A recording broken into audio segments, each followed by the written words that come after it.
ચૂંટણીને હવે ગણતરીના દિવસો બાકી રહ્યા છે, ત્યારે ગુજરાત ફર્સ્ટ શહેરમાં જે દરેક લોકોનો મત જાણીએ છીએ, દરેક ક્ષેત્રથી જોડાયેલા લોકોનો મત જાણી રહ્યું છે, ત્યારે મોરબીમાં પણ આપણે બિલ્ડર્સનો મત જાણીશું કે ચૂંટણીને લઈને તેઓ શું વિચારે છે, કયા મુદ્દાને લઈને તેઓ મતદાન કરવાના છે. સૌ પ્રથમ આપણે વાત કરીશું બિલ્ડર એસોસિએશનના પ્રમુખ છે સંતોષભાઈ.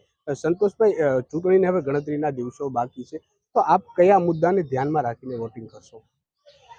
મોરબી ને કોર્પોરેશન જાહેર કરી અને અમે સરકારનો ખૂબ આભાર માનીએ છીએ, પણ હવે પછી ઇલેક્શન પછી તુરંત જ આ મોરબીને મહાનગરપાલિકાને ઓરિજિનલ દરજ્જો દેખાય અને વિકાસ થાય.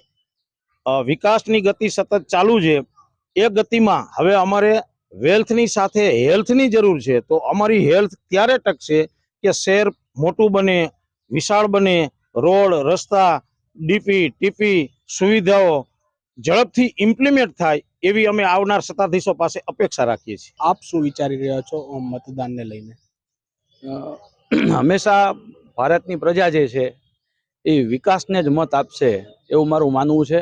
અને ખાસ કરીને જ્યારે મોરબીની પ્રજાએ તો વિકાસને ખૂબ ધ્યાનમાં રાખવો જોઈએ. જ્યારે આપ જાણો છો કે ભારતીય જનતા પાર્ટીની સરકાર ગુજરાતમાં નહોતી, ત્યાર પહેલા ફક્ત મોરબીને કદાચ એકાદ આ મચ્છુ નદી ઉપર જે બ્રિજ હતો એ એક બ્રિજ હતો. ત્યાર પછી આપ જોવો છો મોરબીમાં કેટલા નવા બ્રિજ બન્યા છે. તે સિવાય મોરબીને મેડિકલ કોલેજ જે એક બહુ મહત્વની વસ્તુ છે એ મળી જાય ભારતીય જનતા પાર્ટીની સરકારે આપેલી છે.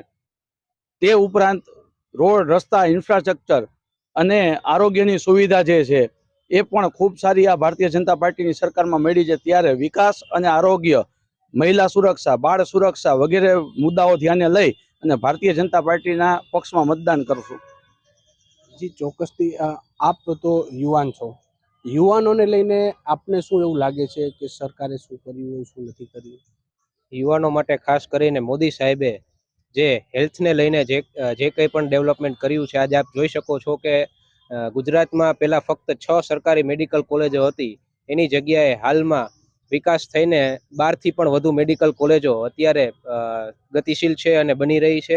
એ સિવાય એન્જિનિયરિંગ ક્ષેત્રે પણ મોદી સાહેબની સરકારે જે અભૂતપૂર્વ નિર્ણયો લઈને ગુજરાતના યુવાઓને જે ગતિશીલ કામ અર્પણ કર્યું છે, એ મુદ્દે અમે વોટિંગ કરીશું. આપ એન્જિનિયર છો, તો એન્જિનિયરિંગ ક્ષેત્રે કઈ રીતની કામગીરી થઈ છે? આપ એન્જિનિયરિંગ ક્ષેત્રે શું વિચારીને મતદાન કરવા જશો?